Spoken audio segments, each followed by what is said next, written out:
मुझे आज तक अपने दीवर की समझ नहीं आई थी।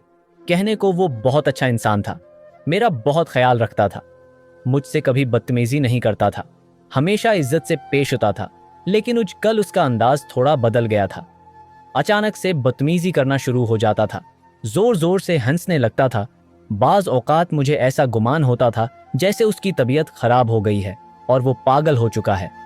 लेकिन मैंने कभी भी कोई राय नहीं जाहिर की थी। मेरे शौहर दुबई में थे और मैं उनके छोटे भाई के साथ उनके घर में रह रही थी। वैसे तो दुनिया की हर आसाइश मेरे पास मौजूद थी, लेकिन महज शौहर की कमी थी। मैं खाना बनाकर अभी अपने कमरे में ही जाना चाहती थी जब अचानक उसने मुझे आवाज दी थी और हुक्मिया अंदाज में बोला था, फौरा मेरे लिए खाना बनाकर कमरे में लाओ वरना मुझसे बड़ा कोई नहीं होगा। मेरा दिल क्या कि मैं उसे खड़ी खोटी सुना दूं और उसको बताऊं कि मैं तुम्हारी बीवी नहीं बल्कि भाभी हूं, मेरे साथ इज्जत से पेश आओ। लेकिन न जाने क्यों उसको देखकर मुझे अजीब सा डर महसूस होता। न यदि ऐसा लगता था जैसे वो मेरी जान ले लेगा। मैं हर वक्त इससे सहमी सहमी रहती थी। मैं खामोशी से किचन में आई थी और उसके लिए रोटी पकाने लगी थी। हालांकि मेरा इरादा आज बिरयानी बनाने का था, मगर भला मैं इस शख्स को क्या ही कहती। मैंने फौरा उसके लिए खाना तैयार किया था और ट्रे में सजाकर उसके हमराह होंगे कमरे की तरफ बढ़ गई थी। मैं अभी कमरे में दाखिल होती उससे पहले ही मैंने जो गुफ्तगू उसकी सुनी थी वो सुनने के बाद मेरे कदमों तले जमीन निकल गई थी। मैं फटी पड़ी निगाहों से अपने दीवर के कमरे के दरवाजे को देख रही थी। वो इतने घटिया काम करता था, मैंने तसव्वुर भी नहीं किया था। मेरा दिल क्या कि मैं जाकर उसे खूब सुनाऊं कि जो तुम कर रहे हो वो गुनाह के जुमरे में आता है। लेकिन मैं फ़िलहाल खामोश रही थी क्योंकि ये सब मेरा मसला नहीं था। वो जो करता था ये उसका फेल था। लेकिन मुझे अब अपने लिए डर लाहिक हो गया था कि खुदाख्वास्ता अगर उस शख्स ने मेरे साथ कुछ भी करने की कोशिश की तो मैं क्या करूंगी। मैं सोच चुकी थी कि मैं आज ही अपने शौहर से बात करके इन्हें अपने दीवर की तमाम कारस्तानियां बताऊंगी ताकि वो अपने भाई को पहले ही ठीक कर दें। मैं एक अच्छे घराने से ताल्लुक़ रखती थी। मैं अपने साथ कुछ भी गलत होता हुआ बर्दाश्त नहीं कर सकती थी। मैंने दरवाजे पर दस्तक दी तो उसने फौरन ही मुझे अंदर आने की इजाज़त दे दी थी। मैं अंदर दाखिल हुई तो वो बस्तर पर पांव फंसार कर बैठा हुआ था। मैंने ट्रे उसकी राइटिंग टेबल पर रखी थी और उसे खाना खाने की हदायत करके कमरे से जाने लगी थी जब अचानक वो हुआ था। मैंने चिंगारते हुए बोला था, नजर नहीं आ रहा कि मैं बेड पर बैठा हुआ हूं तो फिर राइटिंग टेबल पर खाना रखने की क्या तुक बनती है। फौरन से यहाँ लेकर आओ। वो मुझे अपनी जरखरीद गुलाम समझ रहा था। मैं तनक कर बोली थी, होश में उजाओ रहमान, हद से बढ़ रहे हो। तुम खाना वहां रखा हुआ है, उठा कर खा लो। मैं तुम्हारी गुलाम नहीं हूं। है मैं कब तक उसकी ये बदलहाजी बर्दाश्त करती। उसी लिए तंग कर बोलकर कमरे से बाहर आ गई थी। लेकिन न जाने क्यों मुझे अपने अर्द गर्द अब खतरा महसूस हो रहा था। उसकी आदत में शुमार था, अगर कोई भी उसकी नफी करता था तो वो बिल्कुल भी मुआफ़ी नहीं देता था। सजा देना इसका पसंदीदा मुशगला था। गली में भी अगर बच्चे शोर करने लगते थे तो उन सबको घर में लाकर पहले खूब मारता था और फिर उन सब से उठक बैठक करवाता था। कई बार हमारे घर में शिकायत भी अचकी थी। लेकिन मैं बेअंतहा बेबस थी। मेरे माँ बाप मेरी जवानी में ही इस दुनिया से चले गए थे। मेरी शादी को 3 साल हो चुके थे। शादी के 2 महीने बाद ही मेरे शौहर मुझे छोड़कर दबी अपने काम के सिलसिले में जा चुके थे। मेरा एक महज भाई था जो अपनी बीवी के साथ इमा अबा के घर ही रह रहा था। इसके माली हालात इतने अच्छे नहीं थे कि मैं उसके साथ जाकर रहती, और वैसे भी आजकल के भाभियां नंदों को बर्दाश्त नहीं करती हैं। उसी लिए मैंने अपने दीवर के साथ रहने में ही आफियत जानी थी। लेकिन जैसे जैसे वक्त गुजरता जा रहा था उसका रवैया मुझसे बदतरीन हो गया था और अब मेरी बस हो गई थी। कमरे में आकर मैंने गहरी गहरी सांस लेकर अपने आप को करने की कोशिश की थी, लेकिन न जाने क्यों मुझे बेवजह गुस्सा आना शुरू हो गया था। मैंने फौरन अपना मोबाइल उठाया था।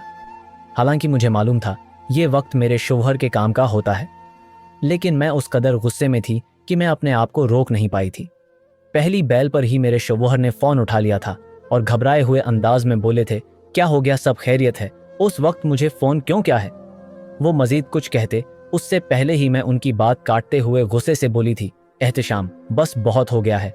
मैं अब के भाई रहमान की गुलाम नहीं हूँ। उसने मुझे अपनी जरखरीद गुलाम समझ लिया है। उसको खाना भी बनाकर दो, उसके कपड़े भी धोकर दो, लेकिन उसके बावजूद उसका हिकमिया अंदाज ख़त्म नहीं होता है। मैंने पिछली बार भी आपसे कहा था कि मैं ये सब बर्दाश्त नहीं कर सकती। आप मेरे शौहर हैं, वो मेरा शौहर नहीं है। मेरा गुस्सा देखकर मेरे शौहर खामोश हो गए थे, जबकि मैं बुलावजा उनको सुनाती जा रही थी। हालांकि वो मुझसे काफ़ी दौर मौजूद थे। मेरी बातें सुनने के बाद उन्होंने एक गहरी सांस हुआ कि सप्रद की थी और मुझे मुखातब करते हुए बोले थे, अच्छा मेरी बात सुनो। लेकिन मैं उनकी कोई बात सुनना ही नहीं चाहती थी। मैं फौरन तनक कर बोली थी, मुझे कुछ नहीं सुनना, आप अपने भाई को अच्छी तरह समझा दें। मैं उसकी गुलाम नहीं हूं, उसने न जाने मुझे अपना क्या समझा हुआ है। मैं बोलते बोलते रो पड़ी थी, जबकि 7 समंदर दौर मेरे शौहर भी हलकान हो गए थे और मुझे समझाते हुए बोले थे, अगर तुम इस तरह रोना धोना मचाऊंगी तो मैं यहाँ पर काम कैसे करूंगा। देखो मैं तुम्हारे जज्बात समझता हूँ, मैं उसको सईधा करूंगा, मैं उसे डांटूंगा, वो तुमसे अब दोबारा बदतमीजी नहीं करेगा। तुम मेरी बात तो सुनो। उनके प्यार से मनाने पर मेरा दिल पिघलता जा रहा था और मैं चंद ही देर में शूहर की बातों में गम हो गई थी। वो काफ़ी देर तक मेरा मौत बहाल करते रहे थे। तब कहीं जाकर मैं थोड़ी संभली थी और अपने शौहर को काम करने की हदायत करके मैंने मोबाइल रख दिया था। लेकिन न जाने क्यों आज हुए वाकया ने मेरे दिमाग पर गहरा असर डाला था। शाम होने से पहले ही मैं अपना सामान बांधकर अपने भाई की तरफ चली गई थी, क्योंकि मुझे मालूम था अगर मैं यहाँ रहती तो बेवजह गुस्सा करती और मैं नहीं चाहती थी कि मैं अपने शौहर के भाई के साथ कुछ भी गलत बात करूं। मुझे अभी अपने भाई के घर आए हुए थोड़ी ही देर हुई थी जब अचानक मेरा मोबाइल रंग हुआ था। मैंने देखा तो शौहर का फ़ोन आ रहा था। मैं हैरान हुई थी, क्योंकि अभी दोपहर में ही तो मेरी उनसे बात हुई थी। मैं अपने भाई के साथ ही बातें कर रही थी और भाभी खाना बना रही थी। आज मेरा यही ठहरने का इरादा था। मैंने अपने भाई को खामोश रहने का इशारा किया था और सलाम करके फ़ोन कान पर लगाया था। मैं मज़ीद कुछ कहती उससे पहले ही वो बोले थे, तुम्हारी और मेरी बात हो गई थी और मैंने तुम्हें अच्छे तरीके से समझा भी दिया था। फिर तुम किसकी इजाज़त से अपने भाई के घर गई हो? तुम्हें पता है रहमान किस कदर परेशान हो रहा है। तुमने उसे बताने की जहमत भी नहीं की। देखो नीलम, मैं ये तमाश बर्दाश्त नहीं करूँगा। मैं यहाँ पर काम करने के लिए आया हूँ, तुम दोनों के मामलात सुलझाने के लिए नहीं। फौरन अपना सामान उठाओ और घर जाओ, कोई ज़रूरत नहीं है वहाँ ठहरने की। उनका अंदाज दो टूक था। मुझे खूब गुस्से आया था, क्योंकि मुझे मालूम था ये हरकत रहमान की है। उसने न जाने मेरे शौहर को क्या कुछ बोला था कि वो मुझसे इस तरह बात कर रहे थे। हालांकि हम दोनों के दरमियान दोपहर में जो बात हुई थी, हम दोनों अपने मामलात सुलझा चुके थे। मैं अपने शौहर को समझाने लगी थी कि मैं अब आ गई हूँ और घर वाले खाना बना रहे हैं। लेकिन मेरे शौहर कुछ भी सुनने के रवादार ही नहीं थे। उनकी बस एक बात थी कि घर जाऊं और मुझे वहां पहुंचकर वीडियो कॉल करूं। मुझे कोई फजूल का तमाशा नहीं चाहिए। मेरी आंखों में नमी तैरने लगी थी। रहमान ने मेरी जिंदगी को तबाह कर दिया था। न जाने क्यों वो मेरा ससर बनता जा रहा था। मैंने गुस्से से फ़ोन बंद कर दिया था और अपने भाई को देखते हुए बोली थी, अपनी बीवी को खाने के लिए मना कर दो, मैं घर वापस जा रही हूँ। न जाने किस जगह मेरी तुम लोगों ने शादी करवा दी है। उसके भाई ने मेरी जिंदगी को तबाह किया हुआ है। अपनी मर्जी से मैं कुछ कर भी नहीं सकती। मेरी बात सुनकर मेरा भाई फौरन बोला था, अगर कोई मसला है तो मैं भाई साहब से बात करूं। मैंने सर को नफ़ी में हिलाया था, क्योंकि मैं जानती थी अगर मेरा भाई मेरे शौहर से कुछ भी कहता तो बेवजह बात बढ़ती और मैं नहीं चाहती थी कि मेरा बसा बसाया घर अजड़ जाए। मैं उसको अलविदाई कलमात बोलकर अपने घर की तरफ गामजन हो गई थी। मैं अभी चंद ही कदम चली थी जब अचानक मेरे दीवर की गाड़ी मेरे पास आकर रखी थी। मैं उसको देखकर हैरान रह गई थी। वो मुस्कुराते हुए बोला था, इजाएं भाभी, मैं आपको घर छोड़ देता हूँ। बेवजह चलकर घर जाएंगी? उसका लहजा मजाक उड़ाता हवा था।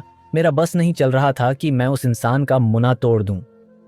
मैंने गहरी सांस हुआ कि सप्रद की थी और अपने इश्तायाल को काबू करते हुए तहम्मुल से बोली थी, नहीं, मुझे कहीं नहीं जाना, मैं घर पैदल ही चली जाऊंगी। तुम जाओ जहां तुम जा रहे थे। मेरी बात सुनकर वो फौरन बोला था, अरे अजाएं, मैं आपको ड्रॉप कर दूंगा, मैं भी घर ही जा रहा था। बेवजह चलकर अपने पाँव को थकाएंगी। मैं उसको नज़रअंदाज करके खामोशी से रोड पर चलने लगी थी, जब अचानक वह गाड़ी से बाहर आया था और मेरा हाथ पकड़ते हुए सख्त लहजे में बोला था, आवाज़ नहीं आ रही मेरी? क्या बोल रहा हूँ मैं? इंदर बैठे मैंने गुस्से भरी निगाह से अपने देवर को देखा था। दिल चाहता था कि मैं अभी के अभी उसके मनहा पर एक जनाटेदार थप्पड़ मारकर उसको उसकी औकात याद दिला दूं। लेकिन मैं बेअंतहा बस थी, उसी लिए खामोशी से गाड़ी में बैठ गई थी। वह फौरन ही मुझे घर के दरवाजे पर उतार कर बोला था, आइंदा के बाद अगर मेरी इजाज़त के बगैर आपने कहीं भी जाने की कोशिश की तो ऐसे ही बना खाना खाए बना बातचीत किए वापस आना होगा। इंदर जाएं, मैं थोड़ी देर में आता हूँ। उसकी बात सुनकर मेरा पूरा चेहरा लाल सरख हो गया था। मैं उसको सख्त सुनाना चाहती थी, लेकिन उसका अंदाज इतना तौहीन आमीज था कि मैंने मजीद उसकी गाड़ी में बैठना अपनी बेइज्जती ही समझी थी। मैं दरवाज़ा बंद करके फौरन ही घर के अंदर आ गई थी। मैंने गुस्से से किचन में आकर 2 से 3 कांच के गिलास ज़मीन पर फेंक के तोड़े थे। दिल चाहता था कि मैं पूरा घर तहस नहस कर दूं। उसी वक्त मेरे शोहर की कॉल आ गई थी। मेरा बिल्कुल दिल नहीं चाह रहा था कि मैं उनका फ़ोन उठाऊं, मगर इस वक्त में इस कदर बेबस थी जिसकी कोई हद नहीं थी। मैंने फ़ौरन ही फ़ोन यस किया तो वो वीडियो आबी गो कॉल थी। उन्होंने पूरा घर देखा था और मुझे समझाते हुए बोले थे, आइंदा के बाद तुम बग़ैर रहमान को बताए बग़ैर कहीं नहीं जाऊंगी। बेवजह मेरा भाई परेशान हो जाता है। अक्ल से काम लिया करो, बड़ी हो चुकी हो। शादाब पवता आ। वो मज़ीद कुछ कहते उससे पहले ही मैं गुस्से से मोबाइल पटक चुकी थी। मैं उनकी कोई बकवास नहीं सुनना चाहती थी।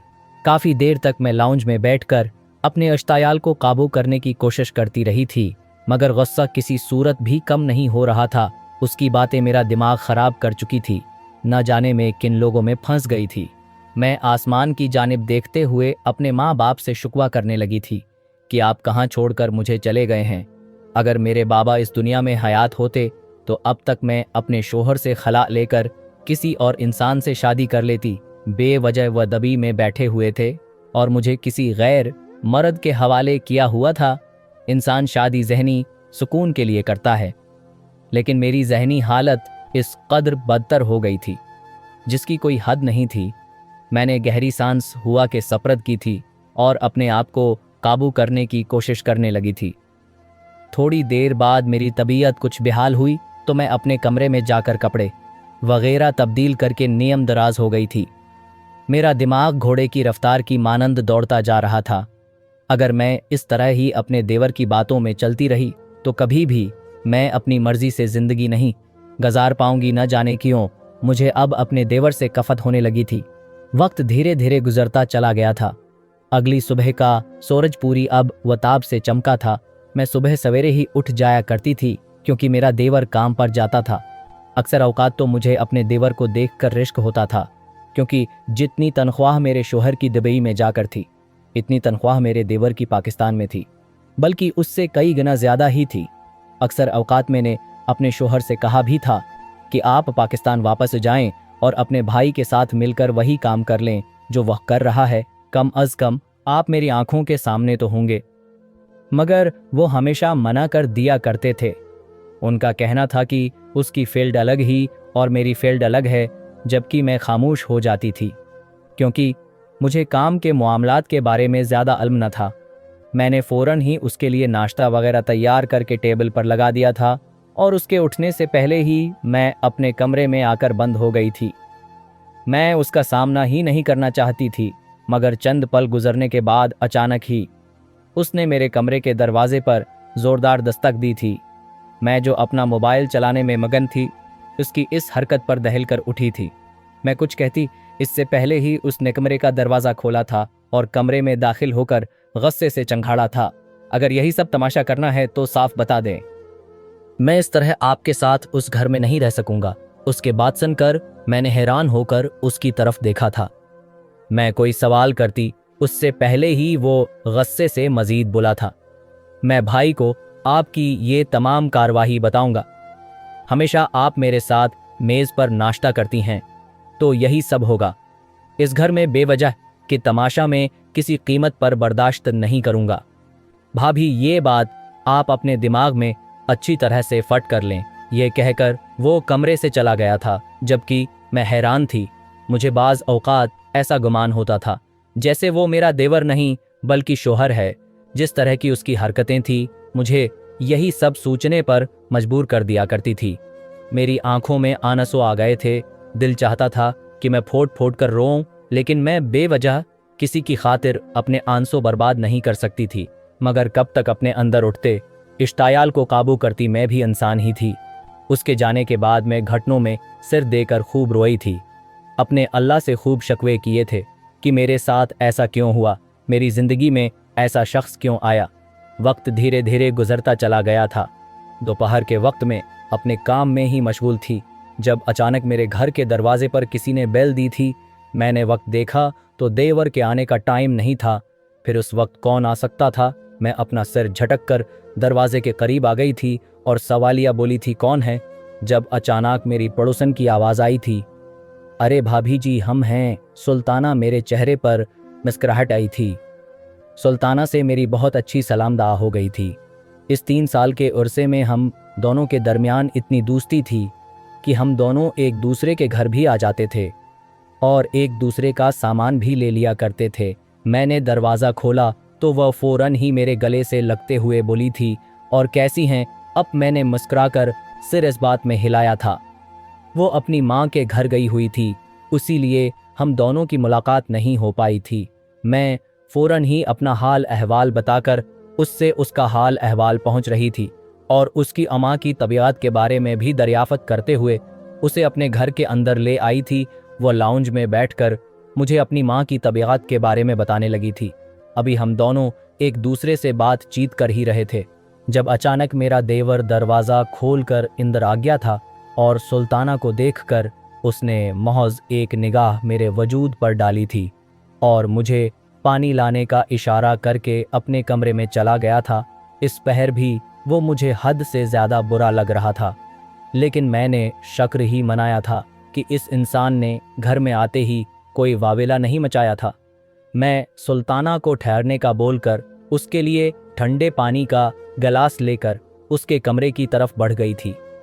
दिल तो चाहता था कि यही ठंडा पानी उसके सिर पर डाल दूं ताकि जितना भी गुस्सा उसके दिमाग में भरा हुआ है सब खत्म हो जाए, लेकिन मेरी इतनी मजाल कहाँ थी। मैंने खामोशी से उसकी साइड टेबल पर ठंडे पानी का गिलास रखा था और कमरे से आने लगी थी जब अचानक वह मुझे पीछे से पुकारते हुए बोला था, जल्दी से उस औरत को फारिग करें, बेवजह की घर में औरतें जमा करने की ज़रूरत नहीं है। मैंने खून आशाम निगाहों से उसे घूर कर देखा था और खामोशी से बाहर आ गई थी। मेरा ऐसा कोई इरादा नहीं था।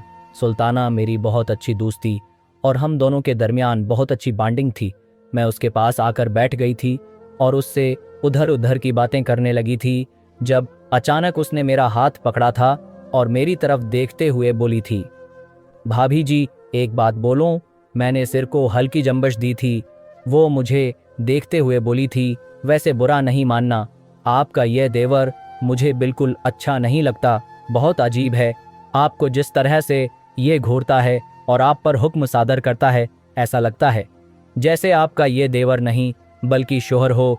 उसके बात सुनकर मैंने अपना सिर झटका था और गुस्से से बड़बड़ाई थी, शोहर नहीं बल्कि ये मुझे अपनी गुलाम समझता है। ऐसा लगता है कि जैसे उसने मुझे खरीद लिया है। मेरे शोहर तो बेवजह ही मुझे छोड़कर वहां बैठ गए हैं। मेरी बात सुनकर वो धीमा मुस्कुराई थी और मेरी तरफ देखते हुए बोली थी, एक मशवरा दूं। मैंने उसकी तरफ सवालिया निगाहों से देखा था, आप उनकी शादी करवा दें, आपकी जान छूट जाएगी, अपनी बेबी के पलों से ही बंध के रह जाएंगे। आप अपनी जिंदगी में मगन रहना, जो दिल में आए वो करना। उनकी पास बेबी नहीं है ना, उसीलिए आप पर पाबंदियां लगाते रहते हैं। अपनी सहेली की बात सुनकर मेरा माथा ठनका था। ये ख्याल मुझे क्यों नहीं आया था। मैं फ़ौरन ही उसके मैं हाँ मिलाते हुए बोली थी, तो बिल्कुल ठीक बोल रही हो सुल्ताना, अगर ऐसा हो जाता है तो बहुत ज़्यादा मज़ा आ जाएगा। इस इंसान से मेरी जान छूट जाएगी और मैं सुकून से अपनी ज़िंदगी अपनी मर्ज़ी के मुताबिक गुजारूंगी। जो दिल में आएगा वो करूंगी और ज़्यादा काम करने की भी मुझे ज़रूरत नहीं पड़ेगी। मैंने तहैया कर लिया था कि मैं अब अपने देवर के लिए लड़की तलाश करूंगी और उसकी शादी करवाकर अपना पीछा उससे छुड़ाऊंगी।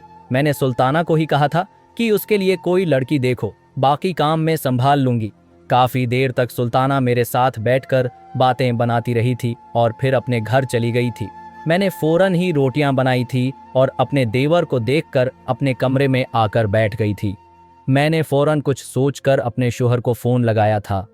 कल से अभी तक हम दोनों के दरमियान बातचीत नहीं हुई थी। मेरा फ़ोन पटक देना शायद उनको नागवार गुजरा था, उसीलिए उन्होंने पलटकर मुझे कॉल नहीं की थी। पहली बेल पर ही उन्होंने मेरा फ़ोन उठा लिया था, मगर आगे से कुछ भी नहीं बोले थे। मुझे पता था कि मुझे ही उनसे माफ़ी मांगनी होगी। उनके भी बहुत नाज नखरे थे। गहरी सांस लेकर मैंने ही अपना सिर झुका दिया था और माफ़ी तलब लहजे में बोली थी, मेरा इरादा आपकी दिल आज़ारी करना नहीं था, बस मुझे थोड़ा गुस्सा आ गया था, लेकिन मैं अपने किए पर शर्मिंदा हूँ। मगर आप भी एहतियात किया करें, मैं भी इंसान हूँ। कब तक आपकी बदसलूकी बर्दाश्त करती रहूंगी। मेरी बात सुनकर वो तहमल भरे लहजे में बोले थे, मुझे तुम्हारा एहसास है, उसीलिए अपना भाई तुम्हारे पास छोड़कर आया हूँ। अगर मुझे तुम्हारा एहसास नहीं होता तो कभी भी अपना भाई तुम्हारे पास नहीं छोड़ता, बल्कि उसे अपने साथ ही यहाँ ले आता। मगर तुमने कभी भी मेरी कुर्बानियाँ नहीं देखी हैं। मेरा दिल चाहता था कि उस पहर में अपने शोहर को खूब सुनाऊं, लेकिन मैंने खामोश रहने में ही आफियत जानी थी। थोड़ी देर में ही मैंने अपने शोहर को राज़ी कर लिया था और बातों ही बातों में अपने देवर की शादी का तज़किरा छेड़ दिया था। मेरे बात सुनकर मेरे शोहर कुछ देर के लिए खामोश हो गए थे और सवालिया लहजे में बोले थे, क्यों, उसकी शादी तुम्हें क्यों करवानी है? जबकि मैं फ़ौरन बात बनाते हुए बोली थी, अच्छा है, उसकी शादी हो जाएगी, बीवी आ जाएगी, वो अपनी ज़िंदगी में थोड़ा मगन हो जाएगा, उसे जो बेवजह का गुस्सा आता है वो भी कम हो जाएगा। हर इंसान की ख्वाहिश होती है कि उसकी शादी जल्द हो जाए। मैं तो कहती हूँ कि आप मुझे इजाज़त दे दें तो मैं उसके लिए लड़की तलाश करना शुरू करूँ। अच्छा है, उसकी ज़िंदगी भी संवर जाएगी। मेरी बातें सुनकर कुछ देर के लिए मेरे शोहर खामोश हो गए थे और फिर चंद पल बाद वो थोड़े सर्द अंदाज में बोले थे, तुम्हें उन फजूल चीज़ों में पड़ने की कोई ज़रूरत नहीं है, तुम अपने काम से काम रखो। उसे शादी करनी होगी तो वो किसी से भी कर लेगा, तुम सुकून से अपना काम करो। जबकि मैं हैरान थी कि मेरे शोर इस तरह से क्यों बोल रहे हैं। हालांकि मेरे रीवर की उम्र 27 साल हो गई थी और इस उम्र में लड़कों की शादी हो जानी चाहिए। उन्होंने मुझे 2-4 बातें और सुनाई थी और मोबाइल रख दिया था। हालांकि अब मैं थोड़ा सा परेशान हो गई थी, ना जाने क्यों मुझे कुछ अजीब महसूस हो रहा था। मेरे शोहर का ऐसा रद्द अमल देना मुझे बिल्कुल भी अच्छा नहीं लगा था। आखिर वो अपने भाई की शादी क्यों नहीं करवाना चाहते थे? क्या मेरे देवर के साथ कोई मसला था या फिर कुछ और बात थी? यह सोच सोच कर मैं काफ़ी देर तक हलकान होती रही थी और फिर अपना सिर झटक कर अपने इरादों को मजबूत कर लिया था कि मैं हर हाल में अपने देवर की शादी करवा कर ही रहूंगी। कौन सा मेरे शोहर यहाँ पर रहते हैं जो उनको मेरी हर कारस्तानी के बारे में पता चलेगा?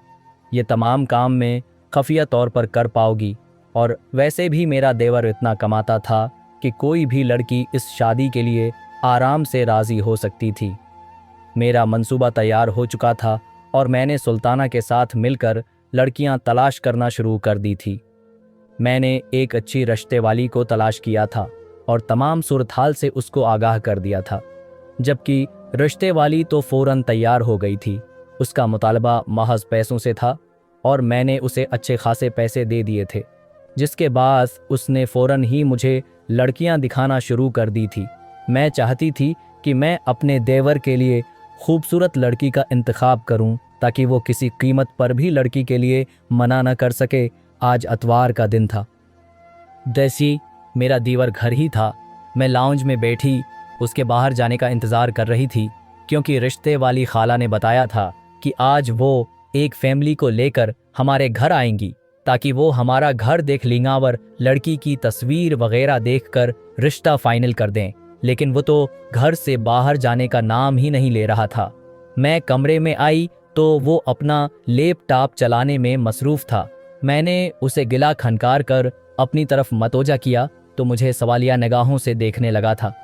न जाने क्यों मेरे दिल में यकदम ख्याल आया था, क्यों ना मैं उससे ही इस सिलसिले में बात करके देखूं, क्या पता ये राज़ी हो जाए। मगर मुझे मालूम नहीं था कि अब मेरे साथ क्या होने वाला है। मैं सीधा उसके पास गई थी और उसको मुखातब करते हुए बोली थी, रहमान, मुझे तुमसे एक ज़रूरी बात करनी है। मेरी बात सुनकर उसने अपना मोबाइल और लैपटॉप दोनों ही साइड पर रख दिया था। आदि इदाती और आप तरफ एक पल के लिए मैं बड़ी तरह से गड़बड़ा गई थी। कि ये पूरी तरह से मेरी तरफ मतवजा क्यों हो रहा है, मगर मैंने फ़िलहाल बात करने पर ज़्यादा गौर किया था। मैं उसको देखते हुए तहमिल से बोली थी, मैं जानती हूँ तुम बहुत मुख्तलिफ मजाज के इंसान हो। तुम्हें ज़्यादा लोगों से बातचीत करना और उनके साथ उठना बैठना पसंद नहीं है, लेकिन देखो तुम्हारी उम्र हो चुकी है और अब तुम्हें शादी कर लेनी चाहिए। उसीलिए मैंने सुल्ताना के साथ एक रिश्ते वाली को तुम्हारे लिए रिश्ता तलाश करने का बोला है और आज वो एक फैमिली के साथ आने वाली हैं। मेरा कहने का मतलब था कि तुम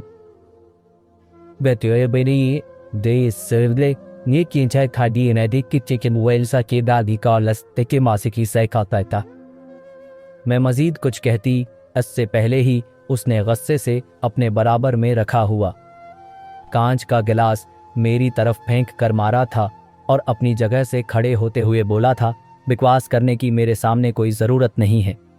मैं आपकी उन मशकूक हरकतों से पहले ही समझ गया था कि आप क्या करना चाह रही हैं। अपने दिमाग में ये बात अच्छी तरह बैठा लें कि मैं किसी से शादी नहीं करूँगा। बेवजह मेरा गुस्सा बढ़ाने की ज़रूरत नहीं है। अगर बरोक़त में अपने कदम पीछे नहीं लेती तो मेरा पाँव बुरी तरह से ज़ख्मी हो सकता था। वह गुस्से से कमरे से बाहर चला गया था, जबकि मैं बिल्कुल अपनी जगह पर सुन होकर खड़ी हुई थी। मेरा पूरा वजूद ज़लज़लों की ज़िद में अचका था। मुझे बेअंतहा हैरानी हो रही थी कि वह इस तरह का रद्द अमल क्यों ज़ाहिर कर रहा है। आखिर इन सब के पीछे क्या वजह है, लेकिन मैं कोई भी वजह अखज़ नहीं कर पाई थी। मुझे बहुत रोना आ रहा था। मेरा दिल चाहता था कि मैं अपने शोहर को फ़ोन करके खूब सुनाऊं कि मैं किस अजाब में फंस चुकी हूँ, आप वापस आएं। लेकिन मैं खामोश रही थी। मैं भी सोच चुकी थी कि मैं अपने देवर की शादी हर हाल में करवाऊंगी ताकि इस इंसान से मेरा पीछा छूट जाए। मगर शायद असल हकीकत तो मुझे मालूम ही नहीं थी कि इस इंसान से मेरा पीछा कभी छूट ही नहीं सकता। वक्त धीरे धीरे गुजरता जा रहा था और शाम के 4 बजे रिश्ते वाली एक फैमिली के साथ हमारे घर आ गई थी। मैं फ़ौरन ही तैयार हो चुकी थी क्योंकि मुझे पहले ही तमाम मामलात के बारे में मालूम था। फैमिली ने हमारा घर फ़ौरन ही पसंद कर लिया था और अब वो लोग लड़के का मुतालबा कर रहे थे, जबकि मैं अब मज़ीद परेशान हो गई थी क्योंकि मेरा देवर तो शादी के लिए राज़ी ही नहीं था। फिर मैं रिश्ते वालों को उसको कैसे दिखा सकती थी। मैंने खाला को ही एक तरफ आने का इशारा किया था और उन्हें तमाम सूरत-हाल से आगाह करते हुए बोली थी कि उन्हें अभी महज तस्वीर दिखा दें, पहले मैं लड़की देख लूं। अगर मुझे पसंद आ गई तो मैं किसी भी तरह अपने देवर को राज़ी करने की कोशिश करूंगी। क्या पता वह लड़की की तस्वीर देखकर मान जाए। जबकि रिश्ते वाली बड़ा मना बनाकर बाहर आ गई थी और उन लोगों को समझा बुझाकर थोड़ी देर बाद चली गई थी। उनके जाने के बाद सुल्ताना अचकी थी और मुझसे पूछ रही थी कि अब आगे क्या करना है। मेरे पास कोई जवाब नहीं था क्योंकि मेरा देवर किसी कीमत पर भी राज़ी होने को तैयार नहीं था। काफ़ी देर तक सुल्ताना मेरे साथ इधर इधर की बातें करती रही थी और फिर चली गई थी। मुझसे अब खौफ महसूस हो रहा था। अगर मेरे देवर को मज़ीद गुस्सा आ गया तो ना जाने वो क्या करेगा। एक पल के लिए मेरा दिल किया कि मैं अपना सामान बांध कर अपने भाई की तरफ चली जाऊं, लेकिन अपने शोहर की बातें याद करके मैं खामोश हो गई थी। उनका हुक्म था कि मैं अपने भाई के घर नहीं जा सकती हूँ, बस उससे मिलने जाऊंगी, लेकिन रखने नहीं, क्योंकि उनका भाई परेशान हो जाता है। वक्त गुजरता जा रहा था, लेकिन रात के 10 बज गए थे। मेरा देवर घर नहीं आया था, वरना अमूमन वो वक्त से पहले ही घर आ जाता था। क्योंकि मुझे अकेले घर में डर लगता था, मैं दरवाजे पर बैठकर उसका इंतजार कर रही थी, लेकिन उसका नाम व निशान तक नहीं था। थक हार कर मैंने अपने शोहर को फ़ोन किया था। मैं भी चाहती थी कि उनको पता चले कि उनका भाई पाकिस्तान में पीछे से क्या क्या कर रहा है। मेरी पहली बेल पर ही उन्होंने फ़ोन उठा लिया था। मैं कुछ कहती उससे पहले ही मेरे शोहर गुस्सा करते हुए बोले थे, नीलम, तुम्हें समझ नहीं आता कि मैंने तुम्हें मना किया था कि तुम मेरे भाई के लिए कोई रिश्ता तलाश नहीं करूंगी, फिर तुम उसे क्यों परेशान कर रही हो? तुमने मेरी ज़िंदगी को बर्बाद कर दिया है। अगर तुम चाहती हो कि मैं तुम्हारे साथ रिश्ता बना के रखूं, तो खुदा के लिए मेरे साथ समझौता करो, वरना मुझसे बुरा कोई नहीं होगा। उनकी बातें सुनकर मेरा पूरा वजूद ज़लज़लों की ज़िद में आ गया था और मैं बेयकीन लहजे में बोली थी, वरना आप क्या करेंगे? मुझे तलाक दे देंगे? और आगे से जो जवाब उन्होंने दिया था वो सुनकर मेरे कदमों तले जमीन निकल गई थी। इनका कहना था कि हाँ, मैं तुम्हें तलाक दे दूंगा, मेरे भाई से बढ़कर मेरे लिए कुछ नहीं है। अगर वो चाहता है तभी उसकी शादी होगी, अगर वो नहीं चाहता तो मैं किसी को भी उस चीज़ पर जोर देने की इजाज़त नहीं दूंगा। मेरा पूरा वजूद जल्जलों की जिद में अज्ञा था। मेरे ख्वाब व ख्याल में तसव्वुर भी नहीं किया था कि मेरे शोहर इस हद तक गर जाएंगे। उनके नज़दीक मेरा वजूद कोई मानी नहीं रखता था, बल्कि उनके नज़दीक उनका भाई बहुत ज़्यादा ज़रूरी था।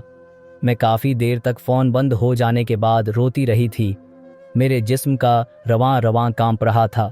जिस मकसद के लिए मैंने फ़ोन किया था वो मकसद तो पीछे ही रह गया था, बल्कि अब मैं एक नई मुसीबत में उलझ गई थी। वक्त गुजरता जा रहा था और तकरीबन 12 बजे के करीब दरवाजे पर खटका हुआ था।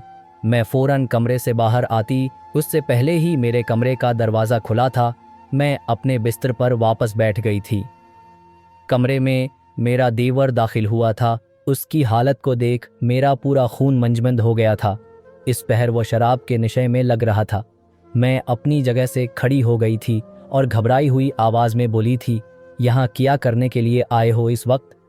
अपने कमरे में जाओ। मेरी बात सुनकर वो धीमा मुस्कराया था और सुर नफ़ी में हिलाते हुए बोला था, नहीं स्वीट हार्ट, मैं कहीं नहीं जाऊंगा, बल्कि तुम्हारे अर्द गर्द रहूंगा। उसकी बात सुनकर मेरा पूरा वजूद जल्जलों की जिद में आ गया था। वो सीधा जाकर सोफे पर बैठ गया था और मुझे देखते हुए बोला था, तो तुम मेरी शादी करवाना चाहती हो? तुम्हें पता है मैं किसी से शादी नहीं करूंगा, बल्कि मैं तो तुम्हें ने। वो कहते कहते चुप हो गया था। वो क्या कहना चाहता था मैं नहीं जानती थी।